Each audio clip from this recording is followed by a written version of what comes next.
Welcome back to the Real News Network. I'm Paul Jay in Baltimore, and welcome back to Reality Asserts Itself. We're continuing our discussion on the history of the civil rights movement with one of its most active participants, Bob Moses, who now joins us again in the studio. Thanks for joining us. Yeah. So one more time, Bob's an educator, a civil rights activist. During the 60s, he was a field secretary for SNCC. He was also one of the main organizers of the Mississippi Freedom Summer Project, and we're going to pick up there.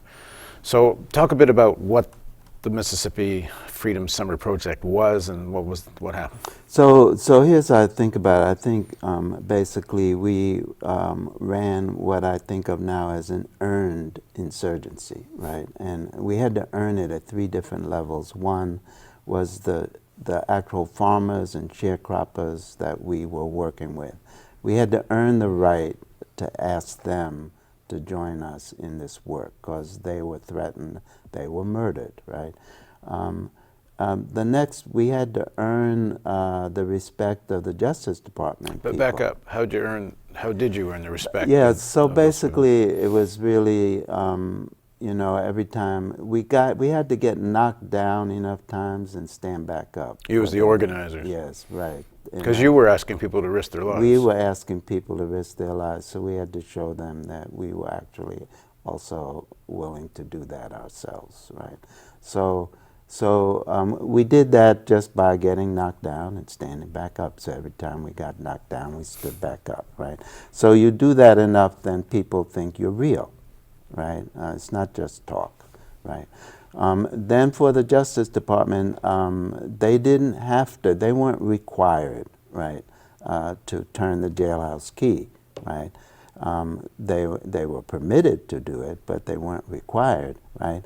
And so we had to discipline ourselves to work on the voter registration so that every time we got arrested, there was the presumption that that's what we were arrested for, right?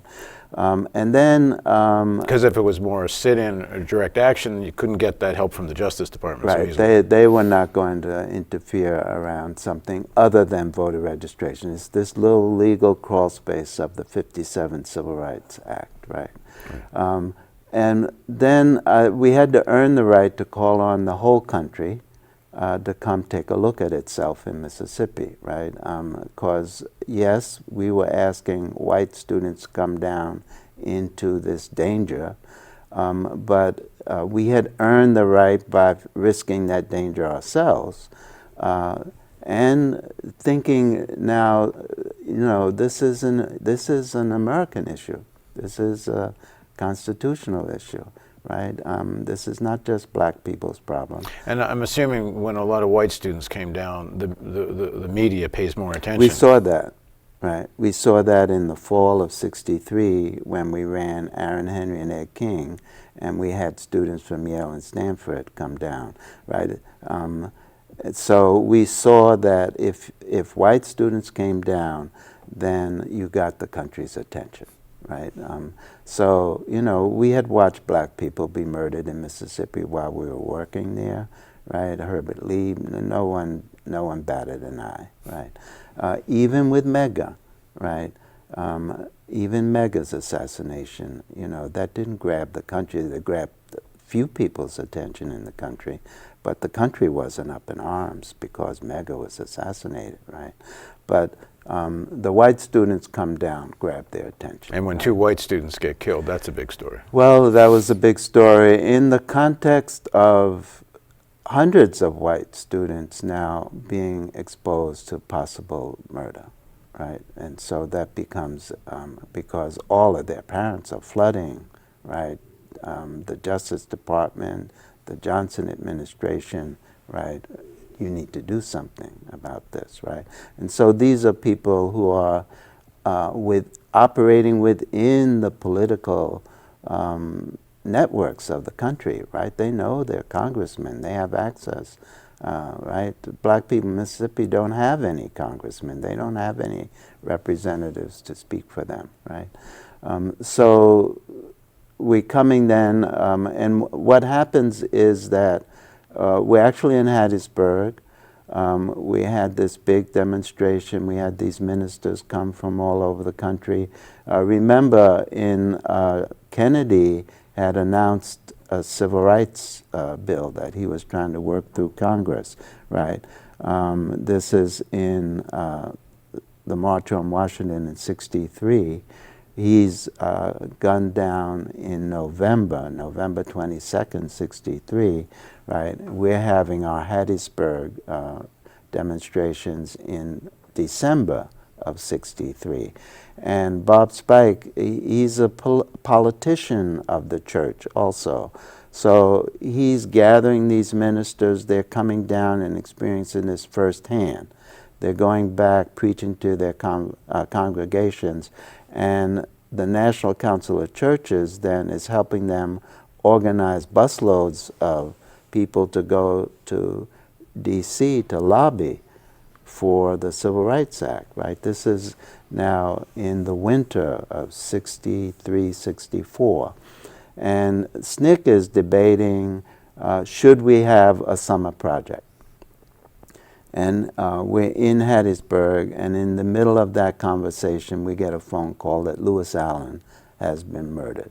Now, Lewis Allen is the witness to Herbert Lee's murder, right? So when Herbert Lee was murdered, AMSI came down. We spent a week every night leaving Macomb, and AMSI knows the back roads, going around. AMSI is knocking on people's doors at midnight. So right?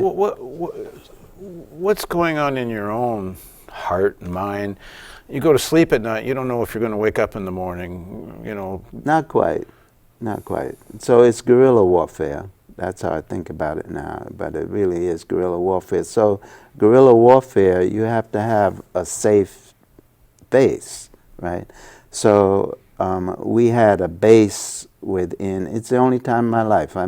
Anytime I leave, day or night, doesn't matter what time, I go down the road, I knock on a door, they're gonna take me in, I'm gonna have a bed to sleep in, they're gonna feed me, they are gonna watch my back, right? I'm safe in their house, right? I'm sleeping soundly, right? But when you're out organizing, you're facing yes, the state. well, so then you have to pick your time, but so even the organizing, you're organizing within the black community, right? So the issue is when do you decide to go into the enemy, territory, which is basically the courthouse.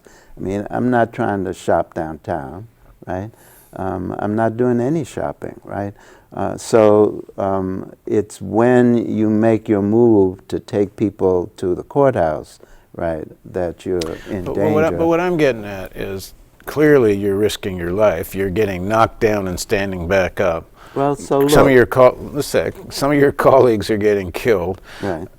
You had a choice. You had, a Northeastern education. You had an elite education. You've been to Harvard.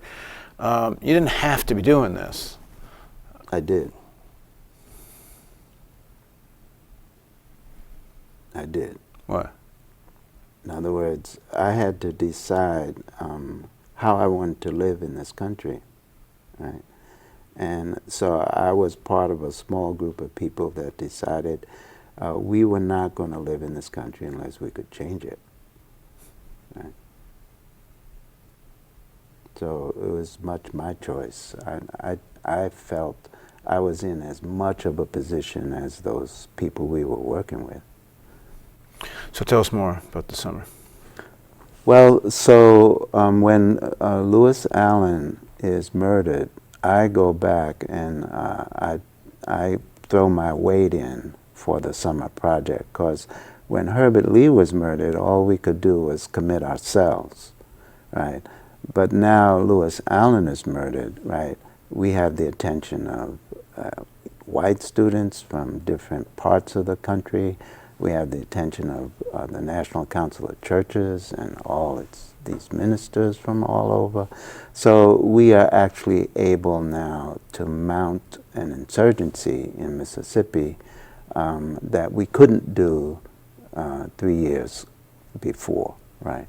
And so we then move through SNCC and CORE and some of the NAACP chapters and gather what in the end came to be 600 to 700 young, mostly white college students, teachers, doctors, and lawyers, right? There was a big issue about whether I had to go up and get read the Riot Act by Jack Greenberg and Martin Luther King's lawyers, because we insisted that any lawyer that wanted to come down, including lawyers for the National Lawyers Guild, right, which was thought by the mainstream lawyers to be a communist front, right, but we weren't having any of that, right, and so we got lawyers and teachers and doctors. So it's not really well understood that the whole issue of community health, right, got its start in the context of Mississippi Freedom Summer, right? The first ideas of setting up community health clinics, right, got its start in the context of that summer program. So we got into the summer, and right away we ran into this issue of Mississippi and its antagonism and its role to protect the subordination of black people, right? And so Mickey Schwerner had been recruited by CORE to come work, and he had started working in the fall of '63 in Meridian in a CORE project. And we had the state divided so that CORE operated in one congressional district, so that the national organization could project its work, right? And so Mickey and his wife had been stationed in Meridian, and part of the problem was that they reported to Dave Dennis, but Dave was sick and didn't make it to the orientation. And so Mickey left, and those of us who were there really didn't know that he had left. And he left at the most dangerous time, just before everybody was leaving. So the whole state of Mississippi was in this paranoia that they were somehow going to be invaded, right? And they had their tanks, they had their guns. I mean, it was like they were going to war in a real shootout, right? Invaded by? Invaded by, you know, I guess they thought of us as revolutionaries who were actually capable or had planned to have some kind of invention that required an armed defense, right? So they went down when the whole state of Mississippi is primed, right? Our problem was entry. We needed to get the students into the black community in as quiet a way as we could, and then they could melt away in the black community. I mean, their problem was to understand that their real job was to live and sleep and eat and go to the bathroom in the black community, right? And if they did that, right, they would be breaking down this really subordination of black people by white people that had been going on since 1875, right? So it was, in some sense, a very difficult job for them, right? Because it required that they discipline themselves not to do what they were used to doing, which is kind of be out front and take charge and move, right, within the larger community, right? But really subordinate themselves to the lives of black people. And where did they come from? So they came from all over, right, all over the country, right, including, you know, small towns in the West, the Midwest, right, Northeast, And what was the California. racial composition? But so predominantly, I guess 90% more white, right? I mean, think about it. Of course, the question is, why didn't we get more black students from the HBCU campuses. It's the historically black colleges. Yes, yeah. they started. But so the strongest group from the HBCUs were Stokely and the Howard group, right? And they had been very active, an active chapter of SNCC. They call themselves the Nonviolent Action Group, NAG, at Howard.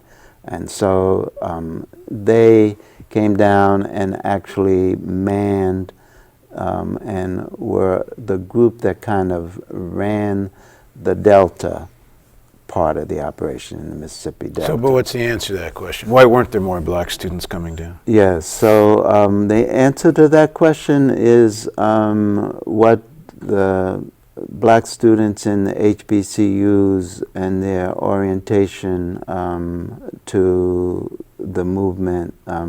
They had started the movement around the desegregation of facilities for public accommodations. This is the sit-ins in the sit-ins, 1960. yes, but had not really picked up in large numbers the idea of leaving college and doing this kind of day-to-day work, right? The actual work going into Freedom Summer was done by, I would say, about 35 young black high school and early college. So you're talking about kids from 17 to 22, 23, who about 35 of us that actually did the work from 1961 up through 1964, right? That laid the groundwork for what happened in the Freedom Summer, right? Now, the white students, it helped give media attention. I guess did it make it somewhat more difficult for the state police to attack because they were whites and there's more media attention? But it's also a problem. It becomes in the sense that don't so many white students now want to be part of SNCC and starting to change the character of the organization? Yeah, so coming out of Freedom Summer, we were, SNCC is faced with this influx of white students now who want to be SNCC field secretaries, right? So that really can't happen. A number of white students stay, right, and stay in Mississippi. SNCC, in the meantime, has to regroup, right? It has to figure out what it's going to do, where it's going to go. And so SNCC goes through really a couple of years, I think, from the Freedom Summer in 1964 until I think it's June of 1966 when Stokely is elected chairperson. But so during that period, SNCC is having back and forth, extended, long meetings, trying to figure out how to structure itself in the wake of Freedom Summer. So we're going to stop here in this segment, and to be honest with you, Bob has to get to the airport in a few minutes. So we're going to kind of jump and have a more overall view where things are today. But Bob's promised to come back. So sometime in the next month or two, I hope we're going to pick up the chronological history.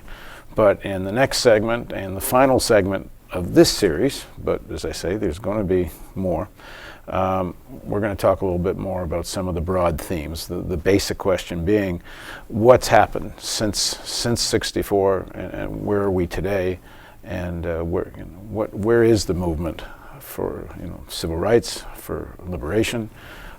Where are things at today, and looking back? So please join us on Reality Asserts Itself with Bob Moses.